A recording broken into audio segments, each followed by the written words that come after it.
ऐसा यह है कि जैन तीर्थों पर ही अधिकतर संकट क्यों आते हैं? जैसे गिरनार जी, पावागढ़, अभी दिल्ली में भी संकट आया था, इसका क्या कारण है? देखो, बलवान हमेशा कमजोर को सदा से दबाता रहा है। जब यहाँ बलवान लोग थे तब भारत में सभी के ऊपर संकट आते थे, क्योंकि वो बलवान थे।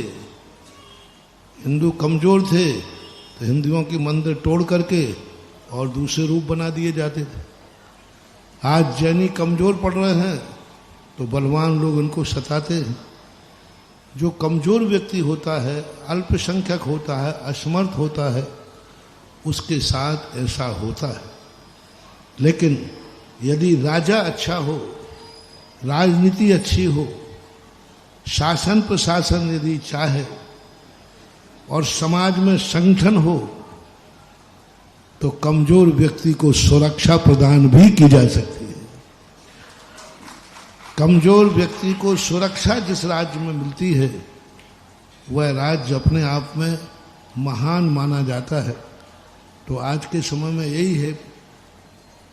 कुछ बातें ऐसी हैं जिनमें हमें अल्पसंख्यक होने के नाते हमें अपनी वस्तु चौराहे पर नहीं रखना चाहिए। सबसे पहले हमें अपनी वस्तुओं को, तीर्थ क्षेत्र को सुरक्षित करना चाहिए। आज यदि हम शुरू से सारे तीर्थ क्षेत्रों की बाउंड्री बना करके कानून में रजिस्ट्रेशन करा के सुरक्षित कर लेते तो 50% हम बच जाते। हम जब चेते हैं जब लोगों ने अतिक्रमण कर लिया, और अतिक्रमण करने वाले कोई ना कोई आताताई शक्तियां होती हैं। अब उन आताताई शक्तियों से निपटने की शक्ति ना होने से अपन परेशान हो रहे हैं।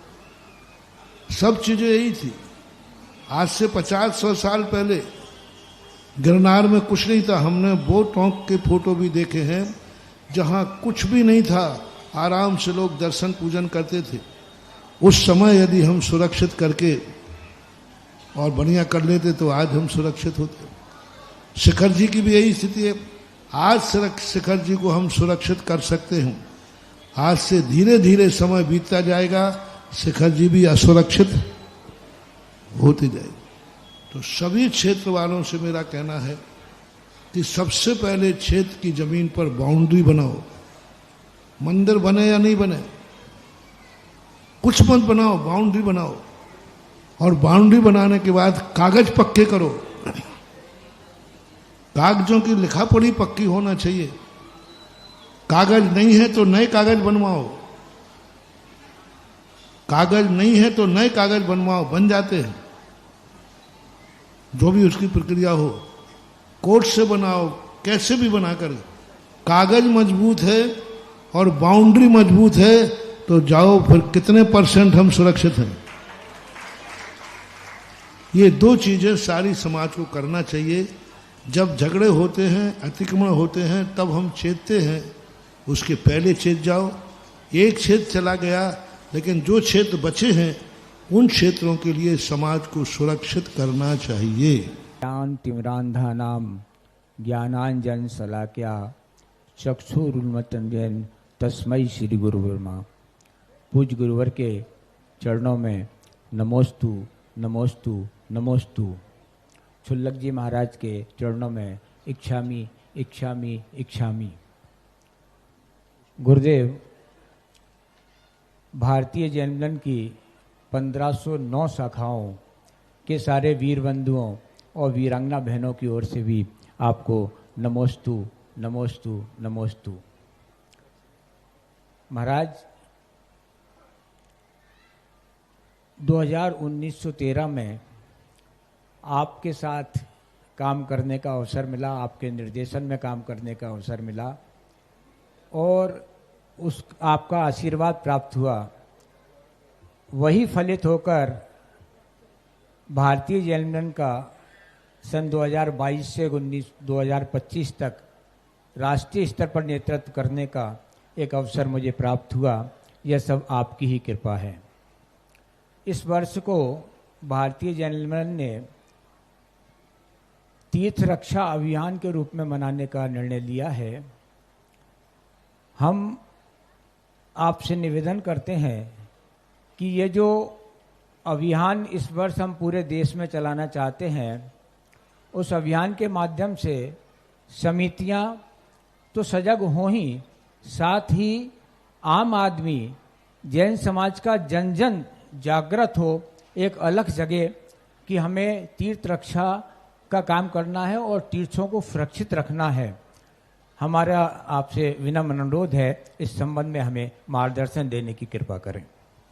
अभी मैंने कहा कि सबसे पहले समाज को जागरूक करना है कि तीर्थों का उजाड़ कहाँ से होता है। हमें मकान बनाते समय ये देखना है कि चोर कहाँ से आ सकता है।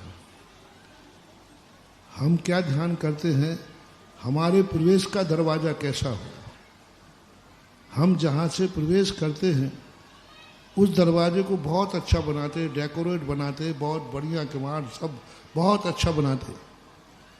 लेकिन हमें मकान बनाते समय सोचना चाहिए कि चोर किस दरवाजे से आता है, वो दरवाजे का ज्ञान हमें होना चाहिए। हम अपने प्रवेश का दरवाजा तो जानते हैं, लेकिन चोर का दरवाजा नहीं जानते। और यही स्थिति हमें समाज को एहसास कराना है कि तुम जानते हो कि मंदिर में भगवान बैठे हैं, तुम जानते हो कि पूजा कैसे करना है, तुम जानते हो कि अभिषेक कैसे करना है, लेकिन तुम्हें ये मालूम नहीं है कि क्षेत्र को उजाड़ने वाले किस रास्ते से आते हैं। हम उस रास्ते की चौकीदारी हम कर लें तो सारे तीर्थ क्षेत्र बच जाएंगे और हमारे घर बच जाएंगे। किस तरीके से चोर घुसता है तीर्थों में, कहाँ से आते हैं, क्यों ये आफत आ जाती है, क्यों आज हम परेशान हो जाते हैं, उनको कहीं ना कहीं हम चूक जाते हैं। तो नीति यही है कि अपना दरवाजा पहचानने की अपेक्षा हमें चोर के दरवाजे का भी ज्ञान होना चाहिए। और चोर के दरवाजे का ज्ञान हो जाएगा तो हम चोरों से बच जाएंगे। यही संक्षिप्त संकेत सबके लिए।